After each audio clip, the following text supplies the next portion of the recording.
도서관 맥락에서 디지털 리터러시 교육 프레임워크 개발 연구 최종 보고회를 시작을 하도록 하겠습니다.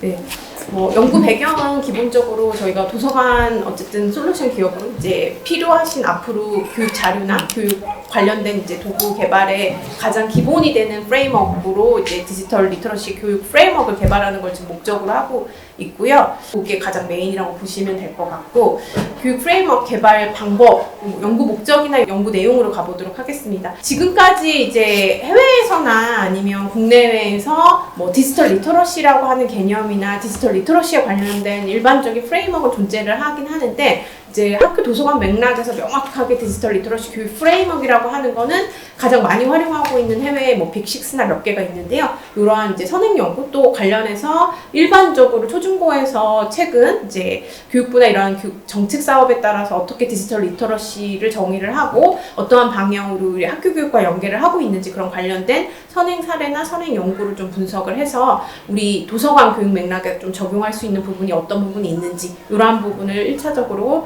수행을 했고요.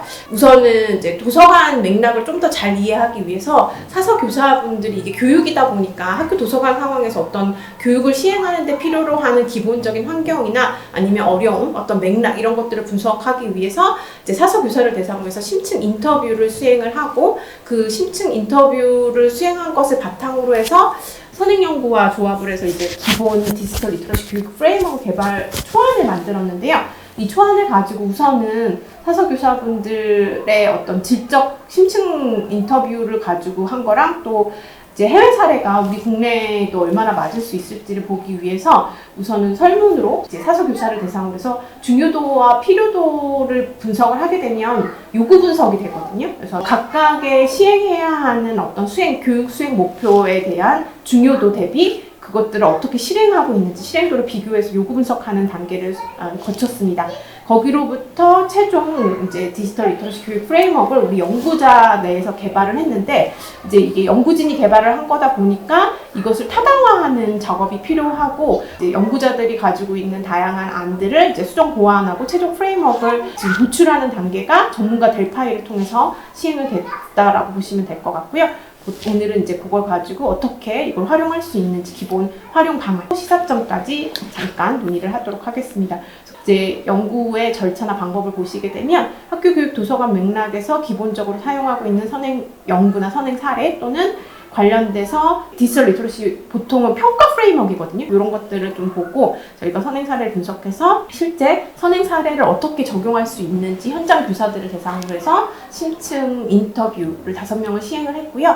그걸 바탕으로 해서 우리나라 초중고 교육 맥락에서 좀 활용할 수 있는 가장 기본이 되는 교육 프레임워크를 만들었는데, 이것들이 과연 이제 학교 현장에서 정말 적용 가능한지를 보기 위해서 사서 교사를 대상으로 해서 이제 학교급별, 지역별, 경력별 좀 설문을 시행을 함으로써 아까 말씀드린 것처럼 중요도하고 수행도를 좀 비교해서 요구 분석을 시행을 했습니다. 그거를 통해서 1차 저희 연구진이 디지털 리터러시 교육 프레임워크 초안을 개발을 했고요. 요거의 타당화를 위해서 전문가 델파이를 이제 10명을 대상으로 해서 2차에 걸쳐서 최종안을 만들었다라고 생각을 하시면 될 것 같습니다. 그래서 디지털 리터러시라고 하는 개념이 이제 사실은 도서관 맥락에서 미디어 리터러시라는 용어를 더 많이 활용을 하고 있는 것으로 저희가 분석이 됐는데, 이게 굉장히 혼용된 용어들 안에서 본 연구가 어떤 용어를 좀 활용을 해야 할까, 이러한 트렌드를 보기 위해서 최근 디지털 전환에 따라서 디지털 소양이 어떻게 변화하고 있는지를 살펴보게 되면 지금 말한 것처럼 이제 굉장히 다양한 용어들이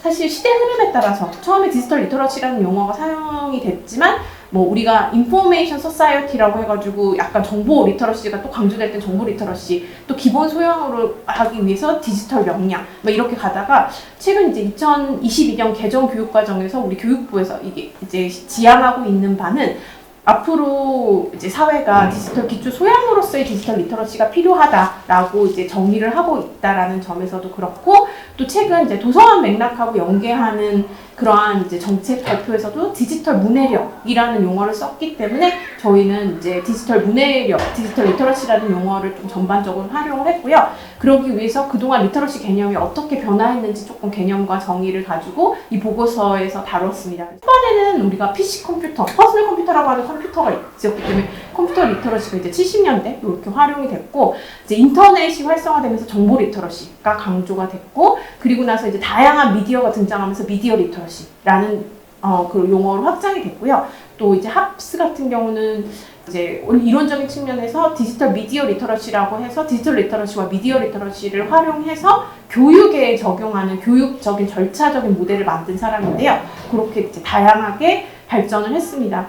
근데 최근에 이제 국제사회에서는 이러한 용어들을 다 혼용해서 디지털 역량, 굉장히 큰 범위로 활용을 하고 있습니다. 그래서 뭐 특히 EU 같은 경우에는 디지털 역량 안에 디지털 리터러시를 정의하기도 하고, 그 이유가 이제 디지털 사회에 도래하게 되면 결국 디지털 시민성이 강조가 되면서 디지털 사회에서 기본적으로 갖춰야 되는 어떤 시민으로서의 역량을 보고 있기 때문에 최근에는 대부분의 이제 연구들이 디지털 리터러시를 디지털 역량까지 확장하는 그러한 형태로 많이 발전을 하고 있습니다. 저희도 이런 다양한 용어를 혼용적으로 사용하고 있지만 결국은 멀티 리터러시의 이론적인 도서관에서 강조하고 있는 부분도 조금 강조하면서 맨 마지막에 디지털 리터러시로 정의를 하겠다. 본 연구의 조작적인 정의로 디지털 리터러시를 이런 것들을 다 포함하는 그러한 정의로 가져갔습니다. 도서관 맥락에서 그런 디지털 리터러시 교육이 어떻게 되고 있나라는 것들을 보고 있으면 국내에서도 최근 논의가 많이 되고 있습니다. 그래서 이제 도서관의 역할이나 도서관 안에서 이제 도서관의 환경이 변화하고 있기 때문에 또 기본적으로 우리 학생들이 갖춰야 되는 기본적인 역량의 디지털 리터러시가 포함이 되면서 도서관의 역할에서 이제 디지털 리터러시 교육에 대한 그러한 역할을 강조하는 논문들이나 강조하는 정책들이 계속 발표를 되고 있고, 도서관과 관련된 그런 기관에서도 이제 그런 미디어 리터러시 교육들을 하기 위한 어떤 기본 자료 개발이라든지 이런 것들도 또 활용이 되고 있어서, 여기 보면 이제 누구나 자유로운 이 모두의 도서관, 이거 초중고 학교 교육이 아닌 일반적인 도서관 안에서도 지금 보면은 이제 기본적으로 디지털 리터러시를 강조하는 그런 개념들이 지금 같이 이렇게 포함이 되고 있고요. 최근 나온 정책 연구는 이제 이러한 사회적인 약간 노인 대상으로 디지털 리터러시 교육하는 그런 것도 도서관과 연계해가지고 나오고 있더라고요. 우리 국내에서도 이러한 도서관의 역할에서 기본적으로 사서가 단순히 이제 예전에 책의 그런 범위를 넘어서서 미디어를 조금 더 확장한 거고, 멀티 리터러시를 활용한 어떤 그러한 이제 교육 체제 이런 것들이 강조가 되고 있다라고 보시면 될 것 같습니다. 그리고 나서는 이제 해외 디지털 리터러시를 좀 살펴보게 되면요. 아까 말씀드린 이제 합 같은 경우에는 딱 도서관은 아니지만 교육 절차 안에서 이렇게 학생들이 어떠한 문제 해결 과정을 가지고 쭉 시행하는 약간 빅6하고 굉장히 비슷한 모습의 교육 절차 모델을 좀 만들어서 미디어 리터러시를 좀 강조를 하기도 했고요. 빅6 모델은 딱 도서관 맥락에서 활용할 수 있는 모델이라고 해가지고 이제 전반적으로 잘 아시는 것처럼 6개 영역을 나눠서 과제 정의부터 이제 6개의 평가까지 있는데요. 저도 사실 이 연구를 하기 전까지는 빅6 모델보다는 이러한 접근을 합스 모델로 조금 더 많이 봤었거든요. 그런데 빅6 홈페이지에 들어가면 이제 도서관 맥락에서 명확하게 쓰는 것으로 나와 있어서, 그래도 이제 전 세계적으로 글로벌적으로 가장 검증된 모델은 빅6 모델, 도서관 안에서 많이 활용되는 모델은 그런 것 같습니다. 얘의 장점은 이제 6개의 단계를 조금 더 쉬운 접근으로 해서 3개의 모델로 접근을 하고 있고, 각 단계별로 또 활용할 수 있는 그러한 여러 가지 이제 교육 자료들도 같이 제공을 하고 있어서 장점이 있는데, 아까 합스가 하고 있는 몇 개의 개념이 굉장히 겹치는 부분들이 있습니다. 그래서 그런 것들을 좀 저희가 참고를 했고요. 근데 이런 것들이 어떻게 나왔나 사실은 기본을 보니까 결국은 유네스코나 이러한 이제 OECD에서 학생들한테 기본적으로 갖추게 하기 위한 어떤 방향성을 제시한 그런 여러 가지 이렇게 보고서들이 있거든요. 그런 보고서들 중에서 우선은 학생들이 이걸 갖추는지를 보기 위해서 당연히 평가를 해서 국가적으로 어느 수준에 우리 학생들이 와 있는지를 평가하는 그런 어세스먼트 프레임워크를 만드는 게 국제기구거든요. 그래야지만 전 세계를 좀 비교를 해줘야 이 나라에서도 이게 부족하기 때문에 결국 그걸 가르쳐야 된다는 걸 이해할 수 있기 때문에 어떤 비교 척도라고 좀 보시면 좋을 것 같고요. 그래서 유네스코에서는 조금 다양한 방향으로 빅6랑 굉장히 비슷한데, 여기도 디파인하고 어세스하고 리트리버하고 그리고 이해하고 이밸루에이트하고 이런 이제 큰 틀에서의 어떤 프레임워크를 만들어줬기 때문에 이걸 가지고 또 약간 빅6나 좀 이렇게 퍼져나가는 것들이 있고, 우리 국내에서도 최근에 박사 논문으로 어쨌든 도서관 문헌정보학과에서 나오는 것들도 보면 뿌리가 거의 이러한 유네스코나 OECD에서 나오는 자료들을 많이 가지고 가고 있더라고요. 그리고 이제 요거가 결국 나중에 전 세계 기관들에서 또 참조하는, 그래서 유네스코에서도 요것들을 다 참조해서 결국은 이 단계들을 가져가고 있거든요. 그래서 그런 것들 보시면 좋을 것 같고, 이렇게 도서관에 이제 영국 국립대학 도서관협회 이런 데서도 위의 것들을 가장 많이 참조를 하고 있고, 여기 미국 도서관협회에서도 이제 위에 기본적으로 여기 보게 되면은 이제 범위를 결정하고 결국은 접근해서 평가하고, 그리고 나서 그거에 따라서 효과적으로 활용해서 어떤 기본적으로 활용, 역량 이런 것들을 또 강조를 하고 있고요. 또 이러한 이제 종합적인 걸 바탕으로 해서 국내에서는 캐리스에서는 디지털 리터러시를 초중고 안에서 이제 매년 측정을 해서 어떻게 학생들의 디지털 리터러시 역량이 변화하는지를 좀 보고 있습니다. 그런데 캐리스도 평가 도구가 따로 있고 교육과정과 연계하는 교육 프레임워크도 따로 있고, 이게 매번 조금씩 바뀌어요. 약간은 이제 어느 부서 주관에서 어떤 목적을 좀 더 가지고 있느냐에 따라서 달라지기 때문에, 그런데 이제 그 전반적인 걸 보시면 아주 세부적인 거는 조금 다르지만 큰 영역과 거기에 해당하는 하위 역량 요소는 굉장히 그 공통적인 부분이 되게 많이 있습니다. 그래서 저희가 그런 것들을 최대한 참고해서 그 도서관 맥락에서 활용할 수 있는 걸 이따 뽑아냈고요. 지금 이제 마지막으로 비슷하게 ICILS는 이제 저희 뭐 피사처럼 이 디지털 리터러시의 피사라고 보시면 될 것 같거든요. 어떤 국가 간 학생들의 기본 국제 컴퓨터 정보 소양이 어떤지를 비교해 주는 건데, 제가 기억하기로 4년에 한 번씩인가 이렇게 하고 있거든요. 그래서 요 프레임워크도 보게 되면은 기본 우리나라에서도 요걸 많이 참조를 했는데, 기본적으로 컴퓨터 사용, 그리고 정보 수집, 정보 생산, 그리고 의사소통 이러한 쪽으로 돼 있고, 또 다른 아예 이제 컴퓨팅 사고를 여기에 넣느냐 마느냐 이렇게 고민을 하다가 별도의 컴퓨팅 사고를 통해서 문제 해결 이렇게 나뉘어서 하고 있기도 합니다. 그래서 이제 우리 도서관 안에서는 우리나라는 어떻게 변화하고 있나, 이제 교육적인 측면을 조금 살펴봤는데요. 사서 교사들이 아예 커뮤니티를 만들어서 어떻게 하면 리터러시를 수업을 할 수 있을까, 이런 고민들을 이제 하는 그런 책들이 최근 많이 만들어지고 있고, 거기 안에서 주로 빅시스 모델을 많이 참고를 하고 있다는 것들을 저희가 볼 수 있었고요. 공공 도서관 안에서도 요즘 미디어 리터러시 교육을 조금 자체적으로 하려고 다양한 그런 이제 특강이나 체험 교육들을 하고 있고요. 그리고 이제 뭐 미디어 리터러시 하면 떠오르는 몇 개 기관에서도 최근 리터러시 교육을 굉장히 강조해서 그런 관련 온라인 자료라든지 아니면 이러한 이제 교사학습 도구 이런 것들을 조금 만들어서 배포하고 있는 상황이다라고 보시면 될 것 같습니다. 그래서 이제 결론적으로 도서관 맥락에서 앞으로 이런 디지털 리터러시 교육이 되게 중요한 하나의 역할이 될 것이라는 것은 분명하다라는 것을 여기 볼 수 있고요. 이런 미디어 교육이 결국은 도구들이 도서관 안에서 또 많이 들어가고 있기 때문이기도 하거든요. 그래서 요즘 이제 4차 산업혁명이라고 해가지고 기본적으로 뭐 이러한 영상 제작이라든지 이제 학생들이 할 수 있는 다양한 그런 활동을 할 수 있는 환경들이 도서관 안에서 같이 또 합쳐지고 있어, 메이커 스페이스 같이 합쳐지고 있어서 그런 측면에서도 이제 활용을 하고 있는데, 학교 도서관은 어떤지 우리 이제 교사들의 심층 인터뷰를 다시 한번 보도록 하겠습니다. 사서 교사에 대한 어떤 이제 심층 인터뷰는 우리나라 초중고의 학교 도서관의 맥락이 어떤지를 이해하기 위해서 우선 1차적으로 수행을 했고요. 아까 말씀드린 것처럼 우선은 신층 면담을 통해서 우리 이제 사서 교사분들이 어떤 이제 교육 환경, 학생들의 수준 또는 사서 교사의 역량, 아니면 관련된 학교 도서관의 어떤 환경, 이런 것들을 전반적으로 좀 파악하는데 가장 기본이 되는 신층 면담으로 5명의 교사들을 대상으로 수행을 했고요.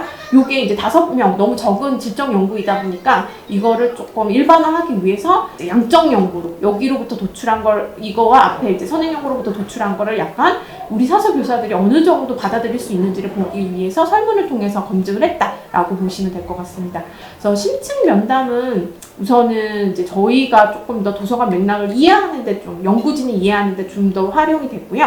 이따가 결과에서 이야기하겠지만 사서교사분들이 또 이쪽 전문가분은 아니라서 보통은 이제 저희가 심층 면담을 할 때 그쪽의 전문가이면 이제 그분들로부터 어떤 역량이 필요한지를 뽑아낼 수 있는데, 지금 약간 그 단계는 아니라서 사서교사분들은 환경을 이해하는데 조금 그래서 저희가 원래 5인 이상 더 할 필요성을 못 느낀 게, 이분들이 사서교사의 어떤 환경에 대한 이해는 잘 가지고 계시지만 디지털 리터러시 전문가는 없으셨어요. 그래서 저희가 많이 한다고 뭔가 더 뽑아낼 수 있는 상황은 아니라서 이제 이분들의 어떤 상황을 저희가 이해하고 거기로부터 우리 기본 이제 해외, 국내 어떤 선행 사례나 선행 연구를 가져다가 도출을 한 걸 가지고 이제 설문을 했다라고 생각을 하시면 더 좋을 것 같아요. 연구 도구는 저희가 상황을 이해한다라고 해서 약간 이론적으로 접근하긴 했는데 활동 이론이 그 어떤 활동이 이루어지기에 관련된 주체자와 그 주변의 다양한 도구들과 그리고 주변의 다양한 커뮤니티를 좀 이해하는 데 기본이 되는 어떤 이론이거든요. 그래서 그거를 좀 활용해서 분석을 했고요.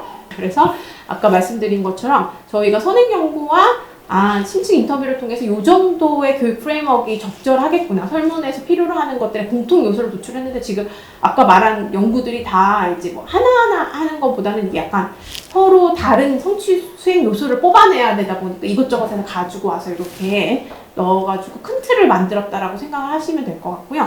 사실은 프레임워크는 이 하위 요소에서 끝나도 다 되긴 하거든요. 근데 빅6도 이 단계까지 안 나오잖아요. 근데 저희가 이걸 한 거는 얘를 이해할 때 얘를 받아들이는 게 조금씩 다를 수 있기 때문에 얘의 세부적인 교육 목표가 뭔지를 예시를 뽑아내면 이걸 이해하는 데도 더 도움이 되고 또 얘를 보완하는 데도 도움이 되기 때문에 또 이 각각의 요소들을 수행할 수 있는지 교사들이 어느 부분에 중요도를 가지고 있는지를 보게 되면 얘에 가지고 있는 이제 타당화가 되기 때문에 저희가 1차적으로 그냥 이제 요거를 수행하기 위해 필요로 하는 다양한 수행 예시들을 우선은 선행 연구로부터 쭉 뽑아냈다. 근데 이게 다 필요한 건 아니다라고 생각하시면 될 것 같아요. 거기로부터 특히 수행도가 낮은 거는 뭔가 중요도가 높은 거와 맞물려서 저희가 가장 필요로 하는 요구들을 좀 도출을 하는데 활용을 했다라고 생각을 하시면 될 것 같습니다. 심층 면담에서는 아까 말씀드린 것처럼 디지털 리터러시 프레임워크 차원보다는 디지털 리터러시 교육이 과연 이제 실행 가능한가 이러한 환경적인 측면을 본다면 여전히 아까 말씀드린 것처럼 디지털 리터러시, 미디어 리터러시, 디지털 미디어 리터러시 여러 가지 이제 혼용이 되어 있는데 결국은 약간 디지털 리터러시로 가는 거에 대해서 뭐 이게 질적 연구이기 때문에 모두가 동의했다라고 볼 수는 없지만 약간 그런 트렌드에 대해서는 이해를 하고 계시는 것으로 저희가 파악을 했고요. 그리고 이제 교육을 보게 되면 초등학교 교사의 경우 실수 확보가 좀 어렵다는 부분이 좀 반영이 돼야 될 것 같다라는 거가 있었고요. 이제 아무래도 어떤 특정 교과를 담당하시는 게 아니다 보니까 교육 과정에 대한 내용이 없어요. 그러니까 교과는 국가교육과정이라고 해서 통일된 표준에 따라서 국가교육과정이 있고 그 국가교육과정에서 요구하는 기본 역량이 있고 그 기본 역량을 가르치기 위한 교육 방법이나 교육 성취 목표가 있는 거거든요. 근데 도서관에서 일하시는 이제 사서교사는 그런 게 없으신 거죠. 그래서 그런 부분에 대해서 필요하다고 생각하지만 사실은 사서교사마다 조금은 다르게 접근을 하고 있어서 그런데 이제 그 대부분은 어쨌든 뭔가 이러한 것들을 통일되게 해줄 수 있는 교육 자료나 교육 과정에 대한 게 필요하다라는 거는 인식을 하고 계시지만 초중고에서 접근하는 게 좀 많이 다르다라고 보시면 될 것 같아요. 그래서 지금 저희가 인터뷰한 교사분도 이게 대표성을 가질 수는 없기 때문에 이제 우선은 고등학교에는 고교 학점제 때문에 개설되는 수업이 있을 수 있다. 그리고 중학교에는 자유학기제와 연계한 수업이 있을 수 있다. 또는 이제 우리 관심 있는 교사분들 같은 경우는 공동교육과정이라서 요즘 온라인을 통해서 학생들이 선택권을 주기 위해서 요즘 고교 학점제처럼 온라인 수업을 열어놓으면 학생들이 그거를 통해서 실수를 인정받을 수 있는 제도들이 요즘에 만들어지고 있거든요. 그러다 보니까 그런 것들을 통해서 또 미디어 리터러시 교육을 하시는 교사분들 있더라라는 것들, 뭐 이러한 이제 다양한 상황들, 동아리와 연계한 수업들.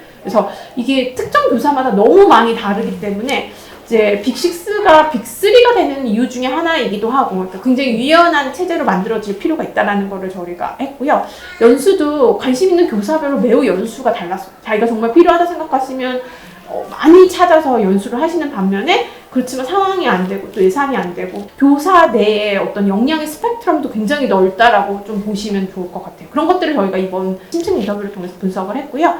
교육 프로그램 같은 경우도 사실 디지털 리터러시 말고도 기본적으로 사서교사가 다뤄야 되는 여러 가지 또 그러한 교육이 있고 그게 필수는 아니고 또 교사의 관심도와 교사의 역량에 따라서 좀 다르게 이루어지고 있어서 항상 디지털 리터러시를 수업을 하는 건 아니다.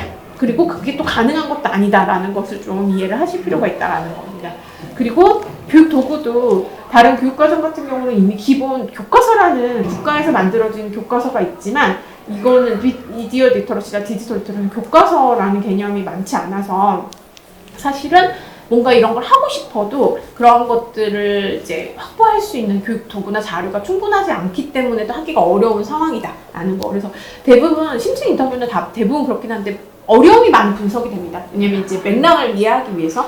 그래서 그렇지만 요즘 트렌드인 이 에듀테크 활용을 또 이제 생각하시는 차서교사분들도 많아서 교육의 트렌드가 결국은 교과서뿐만 아니라 다양한 이제 이런 에듀테크를 활용해서 학습자 중심의 수업들을 좀 해야 되는 것들이 있어서 그런 것들도 차서교사들도 충분히 인지하고 계시고 관심을 가지는 교사분들도 많이 있다라는 걸 저희가 파악할 수 있었고요.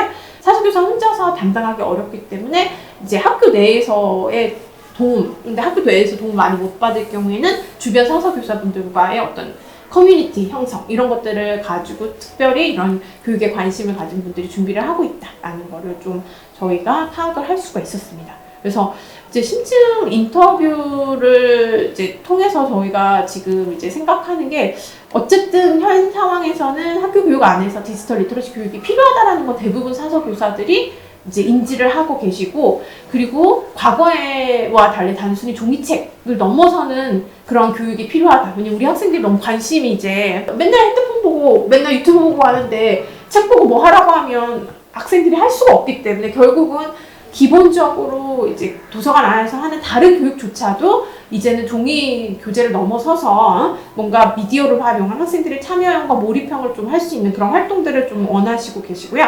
그 중에 하나가 디지털 리터러시 교육과 이제 연계될 수 있다라는 거가 필요한 것 같고요. 또 요즘 이제 도서관도 이제 더 이상은 단순히 책이 아닌 뭐 구글 스칼라나 디피디아 이런 논문 자료를 넘어서서 뭐 과학 잡지 이런 것도 매체형으로 많이 바뀌고 있기 때문에 이제 앞으로는 그러한 매체를 활용한 어떤 도서 이런 것들을 또 고민을 하고 계시고, 그리고 당연히 그게 이제 창작으로 연결되는 요즘 이제 창작형 이거가 필요하고요.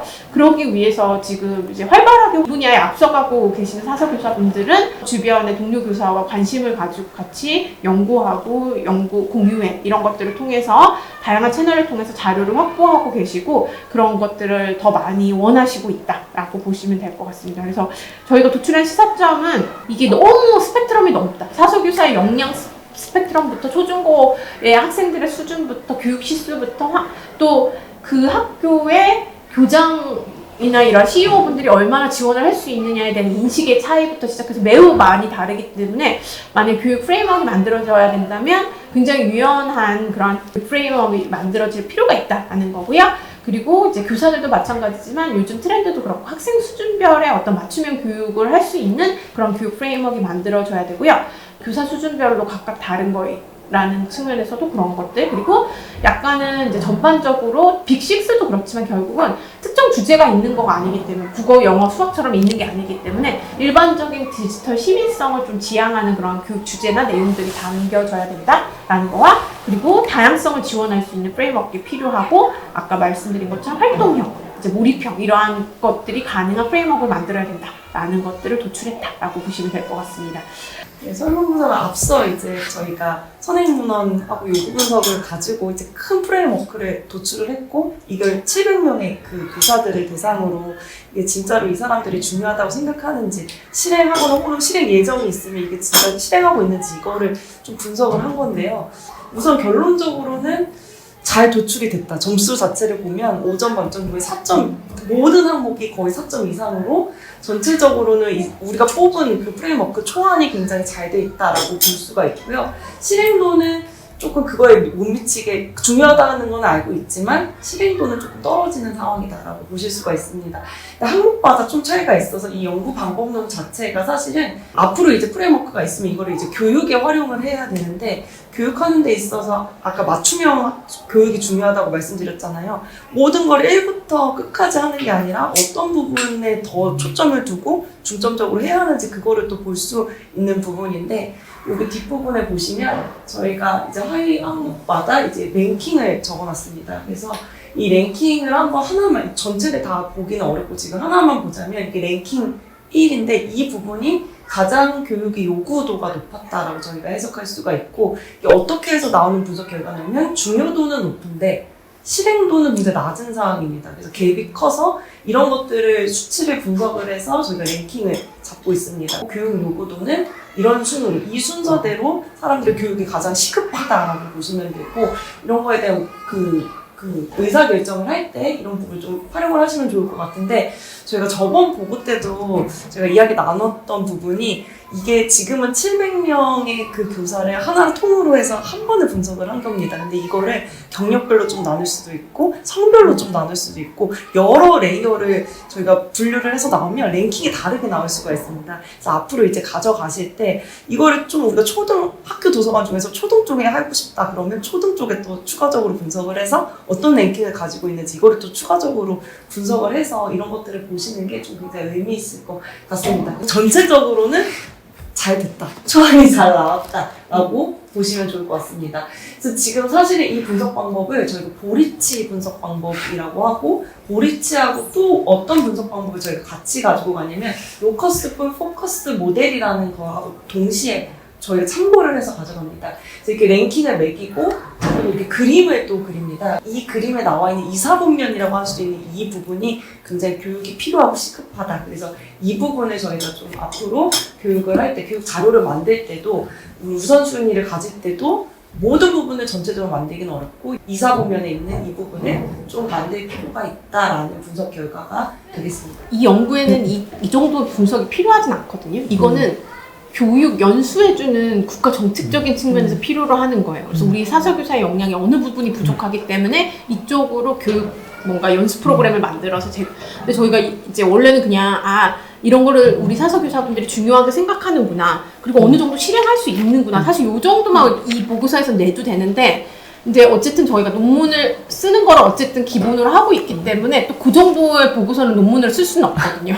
그래서 저희가 이렇게 한 거라서 어쨌든 기본 중요도와 실행도가 점수를 봤을 때는 저희가 만드는 교육 프레임워크를 실행하기에는 충분한 것 같다. 그러니까 사설교사마다 다를 수는 있지만 그리고 중요도도 매우 높게 보고 있기 때문에 충분히 타당성이 있다. 학교 현장에서 이게 필요로 하다는 타당성이 있다 정도로만 해석을 하셔도 된다. 저희가 마지막 이거를 타당화해야 하는 이유가 이제 교사분들은 아까 말한 것처럼 전문가는 아니거든요. 이걸 실행하셔야 되는 실행자이신 거죠. 어쨌든 공표하는 어떤 프레임워크가 되기 위해서는 그래도 이 분야의 전문가분들이 합의한 어떤 타당화된 우리 보통 내적 타당화라고 하거든요. 그런 것들이 필요해서 이제 전문가 델 파일을 통해서 했고요. 이제 뭐 문구나 이런 것들을 이제 기본적으로 선행 연구로 쭉 뽑아왔기 때문에 많은 사람들이 보면서 서로 수정 보완을 해야 더 이제 조금 최종의 모델이 좋게 나오기 때문에 전문가 델 파일을 했다라고 보시면 될 것 같습니다. 사실은 도서관 안에서 디지털 리터러시 교육 프레임워크 굉장히 융합적인 프레임워크이기 때문에 누가 전문가다라고 말할 수는 없거든요. 그래서 저희가 그런 측면에서 좀 연구 참여자들을 다변화하려고는 했습니다. 그런데 아까 말씀드린 것처럼 조금 아쉬운 부분이 원래는 사서교사분도 원래는 전문가라고 하면 조금 석사 이상 아니면 진짜 미디어 리터러시 교육을 한 10년 이상 뭐 이렇게 하신 분이어야 되는데 저희가 그런 분을 좀 찾을 수가 없었던 부분이 약간 그런 게 있고요. 근데 저희가 대신 교육공학적이나 이런 다른 기관에 계신 분들은 이 연구를 많이 하신 분들을 초빙하긴 했어요. 그래서 지금 장학사님도 그렇고 저희 이제 요 기관이 2개 기관이 가장 대표적인 이걸 많이 하고 있는 기관을 하기도 했고 국어교육을 일부러 조금 넣었어요. 사서교사분들은 국어교육과하고 약간 조금 부딪히시는 부분이 있더라고요. 그래서 어쨌든 1차는 굉장히 복잡하고 거의 이제 확산적인 수준에서 쭉 필요한 것들을 다 나열을 했는데 전문가분들이 진짜 심도 있게 봐주셔서 조금이라도 겹치는 거라든지 한 성취 수준 안에 원래 2개의 수행 수준이 있으면 그것도 빼달라 뭐 이렇게 해가지고 굉장히 이렇게 그래서 1차는 오픈으로 이렇게 넣어놓고 각각 문구를 좀 보고 하는 거에 좀 포커스가 되어져 있는데 1차 같은 경우에는 이제 전체 모델에 타당하는 이렇게 되거든요. 그래서 전체 교육 프레임워크에 이제 평가자가 봤을 때 설계 영역에 적절한지, 연결이 타당한지, 전반적으로 이 모델이 타당하고 설명력이 있고 유용성이 있고 보편 활용할 수 있으면 이해력을 가지고 있는지 이게 진짜 전체 모델은 1이 나와가지고 그래도 이제 타당하다라고 볼 수 있는데 세부 내용에 대해서는 의견을 굉장히 많이 주셔서 문구 수정하거나 뭐 삭제하거나 합치거나 아니면 순서를 변경하거나 이런 것들을 굉장히 많이 해가지고 이렇게 각각 이렇게 좀 정리를 했고요. 2차 최종 모델에 대해서는 1차보다 더 거의 3 이상이 다 있으니까 이렇게 됐고요. 이제 또 각각의 항목마다 타당성을 확보하는 방법이 있거든요. 그리고 나서 이 전체 영역에 대한 것들이 0.9 이상이어야 되는데 0.99 다 이상을 받아가지고 이렇게 정리가 됐다라고 보시면 될 것 같습니다. 그래서 결론적으로 이제 최종 프레임워크를 좀 보시면 디지털 정보 미디어, 이것도 약간 미디어 정보 콘텐츠 막 되게 다양한 혼용이 되어 있긴 한데 그래도 도서관 안에서 가장 많이 쓰는 게 정보하고 미디어라서 정보 미디어로 좀 통일을 했고요. 모든 그런 매체라고 생각하시면 될 것 같습니다. 디지털 정보 미디어를 탐색, 활용, 관리하기 이렇게 해가지고 1번 영역이 되어 있는데 이제 여기 안에 세부 A1으로 이제 검색하고 수집하기, 그리고 분석적으로 비판적으로 활용하기, 마지막으로 그거를 정리해서 관리하기. 큰 틀에서 원래는 보시는 게 좋기는 하거든요. 근데 검색하고 수집하는 영역에서는 이제 관련돼서 약간 디파인하는 것에 관련된 것들도 있고 약간 어세스하는 것에서도 관련된 것들이 있어가지고 이제 주제와 관련된 관심 키워드를 추출하고 질문을 구체화해서 과제를 이렇게 디파인하는 보통 그런 부분에 해당이 되는 거거든요. 그리고 이제 서치하고 그리고 선택하고 거기로부터 이제 필요한 이제 검색 조건이나 이런 걸 넣고 마지막으로 저장하고 이제 수집하는 거 관련돼서 이렇게 볼 수 있고요. 이게 이제 저희가 약간은 수행적으로 맨 밑에도 관리를 하는데 약간은 수행적으로 교육이다 보니까 이 단계에서 또 저장 관리를 해야 되고 마지막에는 내가 필요로 하는 것들을 가져가야 되고 이렇게 하다 보니까 요 앞에 거랑 뒤에 거랑 좀 항목과 관련된 성취 목표들이 있다라고 보시면 될 것 같아요. 다른 프레임워크를 만들 때 그게 제일 고민이거든요. 디지털 윤리를 따로 빼기도 하고 근데 저희가 고민을 하다가 각각이 꼭 필요로 하는 윤리는 여기 안에 넣는 형식으로 했습니다. 그래서 기본적으로 필요로 하는 것들은 이렇게 윤리적인 기준에 따라 안전하게 저장, 활용할 수 있다. 그리고 지적재산권에 관련돼서 관리할 수 있다. 약간 이런 식으로 해서 기본적으로 보통 역량하면 지식 그리고 기술, 태도 요 세 가지를 다 넣거든요. 그래서 하나의 역량 안에 필요로 하는 지식과 어떤 스킬과 그리고 태도 이렇게 다 들어갔다라고 생각을 하시면 될 것 같아요. 근데 비영역이 사실 제일 어려운데 의외로 중요도하고 실익도가 높게 나와가지고 선생님들이 이게 비영역이 아이들이 이제 아이디어를 도출하게 하는 그런 과정이거든요. 왜냐면 결국 크리에이트가 그대로 크리에이트는 하는 거 아니니까 뭔가를 아이디어를 만들어서 크리에이트를 해야 되는 거잖아요. 근데 사실은 굉장히 원칙적으로는 이 아이디어를 도출하게 하는 과정이 되게 어렵습니다. 왜냐면 이제 보통 크리에이티브 프로블럼 설빙이라고 해가지고 창의적으로 문제 해결하는 그러한 것들을 이제 가장 앞세우고 있는 게 디자인 띵킹이거든요. 그래서 이 디자인 사고에서 하고 있는 게 확산적인 사고와 수렴적인 사고를 왔다 갔다 하면서 가장 최종의 자기의 아이디어를 도출하게 하는 게 되게 큰데 의외로 사실 전문가분들은 이 논의가 굉장히 많았어요. 왜냐면 확산적인 거가 결국 수렴적인 거는 아이디어가 왔다 갔다 협업하는 거는 되게 비슷해서 그런데 교사들은 의외로 이렇게 각각을 떨어져서 봤을 때는 굉장히 또 높게 나와서 저희도 최대한 여기는 확산적인 아이디어 도출을 통해서 다양하게 소통하고 공유하고 뭔가 기존에 있는 자료를 가지고 다시 요약 변환해가지고 활용하고 이런 것들을 포커스했다면 수렴적인 거는 선정해서 의사결정으로 이어질 수 있는 형태로 좀 가져가고 거기로부터 이제 가장 마지막에 아이디어를 표현하는 이러한 형태로 구성을 했다. 그래서 대부분 다 절차적인 과정이라고 보시면 될 것 같아요. 그래서 교육 프레임워크하고 평가 프레임워크가 좀 다른 게 평가 프레임워크는 절차적이지 않거든요. 그냥 각 요소를 갖추고 있는지 안 갖추고 있는지를 보는데 교육 프레임워크는 결국은 어떤 과업의 순서들에 따라서 결과물이 만들어져야 되기 때문에 이것들이 순서적으로 간다. 그래서 마지막에 디지털 콘텐츠로 생산, 개선, 실천. 근데 여기도 제가 좀 고민을 했던 게 생산하고 개선까지만, 평가하기까지만 하는 게 보통 그 예전 모델인데 요즘에는 이제 이런 것들을 실제 실천할 수 있도록 이끄는 게 되게 중요한 합스 모델도 그렇고요. 그래서 요거에 대한 약간 논의가 많았어요. 왜냐면 실천이라는 의미가 그냥 공유만 할 수도 있고 아니면 진짜 내가 실천하기 위해서 뭔가 실행할 수도 있고 뭐 예를 들어서 다이어리를 매일매일 쓰면서 내가 실행하는 모습을 공유를 한다든지 뭐 이럴 수도 있고 아니면 이게 뭔가 시나 미술작품 이런 걸로 만들어질 수도 있거든요. 음악이나 뭐 그러면 같이 항유할 수도 있고요. 약간 미래지향적으로 이런 게 필요하다고 저는 제가 생각을 하기 때문에 그래서 결국은 생산하는 것 그리고 아이들 수준에서 1차 생산된 거기 때문에 결국은 서로서로 이 열린 마음으로 이걸 평가하고 개선하는 게 되게 중요하거든요. 그러고 나서 아까 말씀드린 대로 이제 공유해서 항유해서 실천하는 거 이렇게 만들었고요. 산업체에서 하는 거다 보니까 연구로 끝내는 게 조금 며칠 마음에 걸려서 나름 고민을 해가지고 PPT로 이런 거를 한번 고민을 해봤어요. 이제 사실 아까 말씀드린 건 성취 수행 요소는 그 다음 단계를 하시기 위한 거잖아요. 이거에 각각 하는 것들을 한국어로 도출을 했잖아요. 근데 한국어는 약간 모델스럽지가 않아서 엄청 고민을 해가지고 기본 가장 중요한 용어를 여기다가 넣고 제가 그걸 억지로 맞춰서 람세스라고 하는 모델을 만들었습니다. 람세스가 뭔가 하고 찾아봤더니 되게 좋은 뜻이더라고요. 물과 태양의 나라, 공정함과 정의와 아름다움의 의미를 가지고 있었던 나라, 그리고 그것들이 나날이 삶 속에서 구현되었던 나라.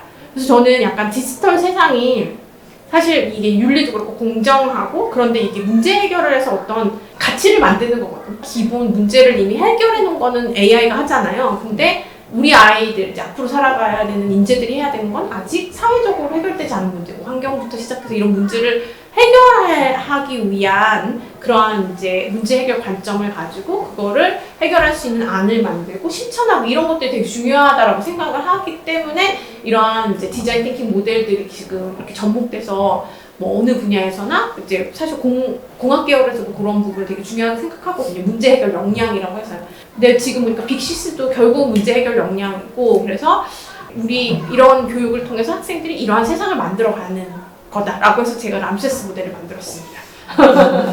근데 이걸 어떻게 쓰냐 이제 쓰는 거는 사실 그 다음 연구이긴 하지만 뭐 초등학교 1, 2학년 그러니까 학생들의 수준이 매우 낮고 사실 교육 시수가 1일차시밖에 안 남는다 그러면 간단하게 어떤 주제를 주면 그 관련된 정보 찾아서 아이디어를 빨리 내서 그림을 그린다든지 뭔가 이런 식으로 굉장히 간단한 활동으로 하는 그러니까 모듈식으로 하는 거죠. 2차 뭐 3, 4학년군은 리트리브하고 애널라이즈하고 이제 여기 분석이 비판적으로 이 정보가 내가 활용해야 될 정보냐 아니면 뭐 가짜 정보냐 진짜 정보냐 이런 조금은 비판적으로 정보를 찾아보고 그걸 가지고 이제 새로운 관점에서 아이디어를 내서 작품을 만드는 거.